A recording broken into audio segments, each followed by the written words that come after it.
అన్నమయ్య జిల్లా దేవగుడిపల్లిలో సీఎం చంద్రబాబు పర్యటిస్తున్నారు. రాష్ట్ర వ్యాప్తంగా 3 లక్షల ఇళ్ల పంపిణీ కార్యక్రమంలో పాల్గొన్నారు. సీఎం చంద్రబాబు ప్రస్తుతం మాట్లాడుతున్నారు. లైవ్ చూద్దాం. తీసుకుంటున్నారు, ఒక్క రూపాయి కూడా ఎగ్గొట్టకుండా మళ్ళా తిరిగి పే చేస్తున్నారు. బడా పారిశ్రామికవేత్తలైతే సరిగా కట్టకుండా ఏదో ఒక విధంగా ఎగ్గొట్టాలని చూస్తే మా ఆడబిడ్డలందరూ నీతి నిజాయితీగా తిరిగి డబ్బులు పే చేస్తున్నారు. 100% పే చేస్తున్నారు. ఇంకొక పక్కన నేను ఒకప్పుడు పొదుపు ఉద్యమం నేర్పించాను మీకు. మీరు రూపాయి పొదుపు చేయండి, నేను రూపాయి ఇస్తాన్నాను 30 ఏళ్ల కంటే ముందు. ఆ విధంగా పొదుపు చేసుకున్న డబ్బులు ఇప్పుడు మీ దగ్గర 25,000 కోట్లు ఉందంటే దేశంలో ఎక్కడా లేని విధంగా మన రాష్ట్రంలో డాక్రా సంఘాలు ముందుకు పోతున్నాయి. ఇప్పుడు మీ అందరినీ పారిశ్రామికవేత్తలుగా తయారు చేసే బాధ్యత మీకు తెలిసిన పని. పచ్చళ్ళు పెట్టడం, లేకుంటే చిన్న చిన్న పనులు చేయడం, ఏ పని చేయగలిగి చిన్న హోటల్ పెట్టుకోవడం, ఏం చేయాలనో చేయించే బాధ్యత నాది. అలాంటి ట్రైనింగ్ ఇప్పిస్తా, అది అందిపుచ్చుకునే బాధ్యత మా తెలుగింటి ఆడపడుచులని చెప్పి మరొక్కసారి తెలియజేస్తున్నా. ఇంకో పక్క అందరికీ న్యాయం చేయాలని చెప్పి ఆలోచిస్తున్నాం. ఈరోజు నేను ఒకటే ఆలోచించాను, 2029కి ప్రతి పేదవాడికి సొంత ఇల్లు ఉండాలి. ఇదే కూటమి ప్రభుత్వం యొక్క ఆశయం. అది నెరవేర్చడానికి రాత్రింబగుళ్ళు పనిచేస్తున్నాం. ఇల్లంటే 4 గోడలు కాదు, ఆ విషయం మీరు గుర్తుపెట్టుకోవాలి. ఒక కుటుంబానికి గౌరవం, ఒక కుటుంబానికి సంతోషం, మీ భవిష్యత్తుకు నాంది, ఒక భద్రత, ఒక చిరునామా. మీరు ఎక్కడున్నారంటే వేరే వాళ్ళ ఇంటి పేరు చెప్పాలంటే మీకు నామోషిగా ఉంటుంది. 2029కి ప్రతి ఒక్కరూ మీ సొంత ఇంట్లో మీరుండేట్టుగా చేసే బాధ్యత ఈ ప్రభుత్వాన్ని. అదే నా ఆశయం.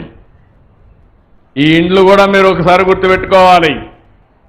ప్రారంభించింది 1984లో ఎవరు ప్రారంభించారని అడుగుతున్నా. ఎన్టీఆర్ ప్రారంభించాడు, తెలుగుదేశం ప్రారంభించింది. దేశంలో ఎక్కడ కూడా అంతవరకు పక్కా ఇళ్లు నిర్మాణం చేయలేదు. అంతవరకు జరిగింది ఎక్కడికక్కడ మీరు చూస్తే గుడిసెలేసేవాళ్ళు. ఆ గుడిసెలు గాలి వస్తే ఎగిరిపోయేటివి, మళ్ళా మీ జీవితాలు గాల్లో కలిసిపోయేటివి. అలాంటిది ఎన్టీఆర్ ఆలోచించారు. నా పేదవాళ్ళు ఉండవలసింది పూరింట్లో కాదు, వీళ్ళకు పక్కా ఇల్లుండాలని నిర్మాణం చేసిన వ్యక్తి నందమూరి తారక రామారావు గారని చెప్పి నేను మీకు తెలియజేస్తున్నా. అలాంటి ఉదాత్తమైన కార్యక్రమం నేను ఇప్పుడు మీ అందరికీ ఒకటి చెప్తున్నా. ఆ రోజు ఆయన చెప్పింది కూడు గూడు గుడ్డ, ఈ నినాదంతో పుట్టిన పార్టీ తెలుగుదేశం. దాంతోనే ఈరోజు మీ అందరికీ ఒకటి హామీ ఇస్తున్నా.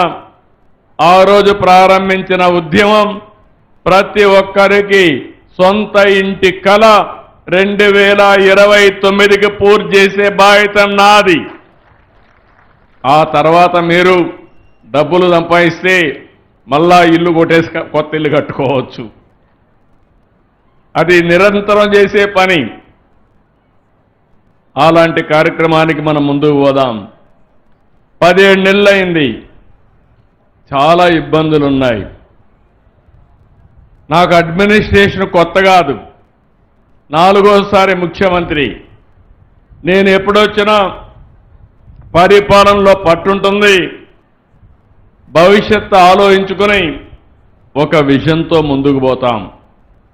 కానీ ఈసారి మాత్రం నాకు ఇప్పుడు కూడా అంతుపట్టడం లేదు, నాడి దొరకడం లేదు. అంత నాశనం చేసే పరిస్థితికి వచ్చారు. ఆర్థికంగా దివాలా తీశాం, అప్పటికితే ఇవ్వలేని పరిస్థితి తీసుకొచ్చాం. ప్రభుత్వ ఆస్తులు కూడా తాకట్టు పెట్టి అప్పులు తెచ్చే పరిస్థితికి వచ్చారు. కేంద్రం ఇచ్చే స్కీములన్నీ కూడా మన వాటా కట్టకుండా ఆ స్కీములన్నీ కూడా డీఫంక్ట్ అయిపోయినాయి. ఈరోజు మీరు గుర్తుపెట్టుకోవాలి, కేంద్రం వచ్చే డబ్బులతో కొన్ని స్కీములు వాళ్ళు రూపకల్పన చేస్తారు. మనకు వచ్చే డబ్బులతో వాళ్ళు ఇచ్చే స్కీములు తీసుకొని మనం అదనంగా చేస్తాం. కానీ కేంద్రం ఇచ్చే డబ్బులు తీసుకోకపోతే నష్టపోయేది పేదవాళ్లే. ఈరోజు నరేగా ఉంది, 100% కేంద్రం గ్రాంట్గా ఇస్తుంది, 10% మనం ఖర్చు పెట్టాలా. ఆ 10% ఖర్చు పెట్టకపోతే ఎవరికి నష్టమని మిమ్మల్ని అడుగుతున్నా. కొన్ని కార్యక్రమాల్లో నేను ఆ రోజు మీరు చూస్తే డ్రిప్ ఇరిగేషన్, మైక్రో ఇరిగేషన్, ఈ రాయచోటి ప్రాంతంలో ఈరోజు చాలా మంది మైక్రో ఇరిగేషన్ పెట్టుకొని దర్జాగా రైతాంగం పైకొచ్చారంటే మీరు గుర్తుపెట్టుకోవాలి. ఆ రోజు నేను చూపించిన చొరవ రాయలసీమలో రైతాంగానికి 90%